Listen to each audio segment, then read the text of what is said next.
Good afternoon, and well done for making it to this session in the day. I know it's late, so we are here to really energize all of you before you go on to the opera and the rest of the evening.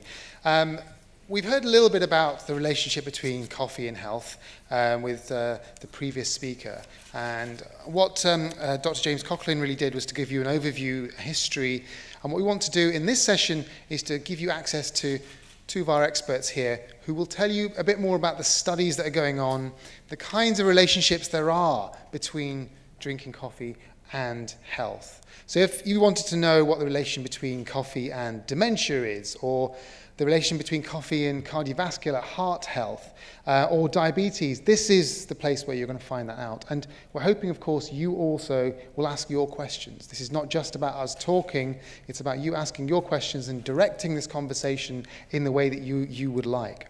This is your session as much as it is the people on this stage. Now, given the popularity of coffee, the billions of cups of coffee that probably get drunk in just this room alone, but beyond as well, it's not surprising that there's a lot of research and researchers interested in the health effects of it. And it's one of our most popular things that we ingest as a planet. And the consensus or the research is patchy. Some places it shows benefits, some places it's less clear. There seems to be a sort of middle ground of about 3 or 4 or 5 cups of coffee a day seem to be good for you. But again, things aren't exactly as clear as maybe we'd like. And again, this is what our scientists will be discussing today, how they do their studies, what limitations there are, but also genuinely what you can say about the health benefits of this drink. It's difficult to prove absolute effects, but there are intriguing clues. And in the future, as our population ages, you probably all know the figures, it's something like 20% of the European population will be over 65 by 2025.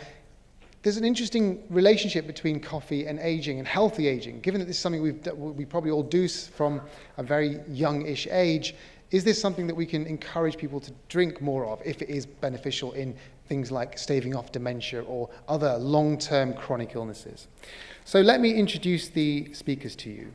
Our first speaker will be Dr. Karen Ritchie. She's the director for the Center for Neurology and Psychiatry at the French Institute of Medical Research. And she'll be talking to us about the relation between coffee and brain health, dementia, those sorts of things.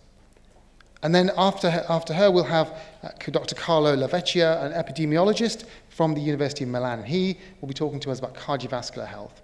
Now, we also had a third speaker on the panel, as you can see from your program, Professor Edith Freskens. She unfortunately can't make it today, but I'm hoping, I'm not just hoping, I know that the other two speakers will cover some of the things that she was going to talk about, which is the relationship between coffee and diabetes.